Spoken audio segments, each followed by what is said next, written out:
So we're going to install uWamp. It comes from uwamp.com, uwamp.com. We're going to go to this website in the download section, and you're not going to download the installer.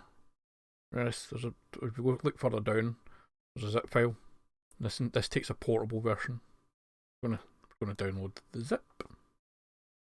And once it's downloaded, you can extract it anyway. You can put it on a USB drive.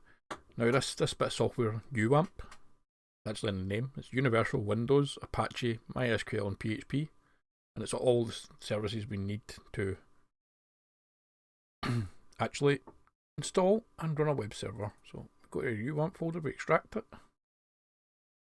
Once we're in the uWamp folder, we can go in, and there's a little uwamp.exe with a blue icon here. We'll run that, and it pops up a little window which just went onto another monitor for me. That's it. Now if you minimise this, it goes down into your system tray behind my little picture down the bottom there. Go ahead and I'll move that.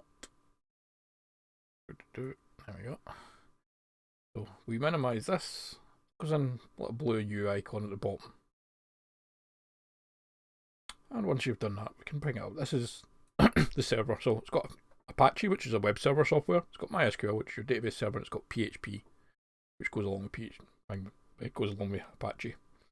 You're not going to be using the PHP or Apache versions, but you may have to use it in other things. We're interested in MySQL for our database unit. With that, we can go to phpMyAdmin. Now, sometimes this can be slow to load, other times it's not. And once we're there, the defaults are root and root, username and password defaults.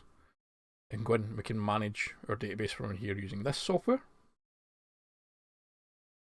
Or we can use MySQL Workbench, which we will be installing next. We don't already have it, but I'll go ahead and I'll open it in this and just show it being connected in this software.